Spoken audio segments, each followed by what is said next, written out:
বন্ধুরা তো আড্ডা মারা আসবে। ও বন্ধু, তুই না আমার পড়ার নেই বন্ধু, তোর বড় ভাই না হুসুর বাড়ি যায় না, বউর সাথে ঘুরতাইছে, গুরু বাসা না গেছে। বন্ধু তুই সত্যি কথা কইতাছে? সত্যি। তাহলে একবার তোমার পড়াই না বন্ধু, নু একবার দেখে আহি। চল।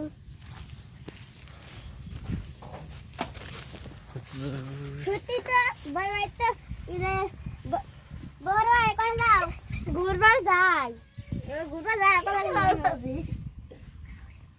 হ্যাঁ, হুসুর বাড়ি যায়। কেন দিকে? ওই যে কি জানি গরু বেচছি না, তোর বাবিরে দিবার যায়। আচ্ছা যাও।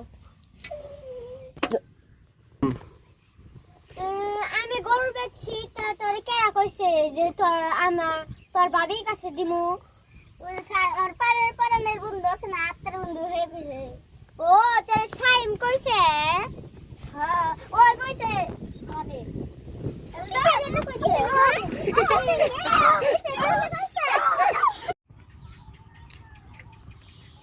বড় ভাই তো গুরু মরে বেশি হুসে বাড়ি গেল।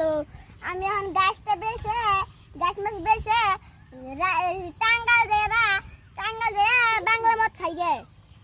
কি রে তুই এখানে কি করস? না বড় ভাই আমি গাছ মাছ দেখতেছি। না বড় ভাই, হতি না গাছ বেচা না, আজকে রাইতে না টাঙ্গাল নিয়ে জানি মাল খাইবো। কি আমি আমি শ্বশুর বাড়ি গেছি দেখো তুই গাছ বেচবি? এবার তুই তুই এখানে গরু বেচে শ্বশুর বাড়ি গেছিস? তোর বউ কি গরু ফেলেছে? গরু ঘাস কেটে দিয়েছে? হ্যাঁ কাটুক বা না কাটুক, সেটা আমার ব্যাপার। তা তোর কি? আমি গাছ বেচবো, তোর কি? এটা আমার গাছ, তোর গাছ না, তোর গরু আমার। এই গরু আমার, এই গাছও আমার, দুটাই আমার। ঘাস কেটে দিয়েছি, ঘাস কাটে গে, তাতে আমার কি? কে সে জানলো? আমি ঘাস কেটে দিয়েছি, আমাকে গরু দিয়ে এখনই দিব না।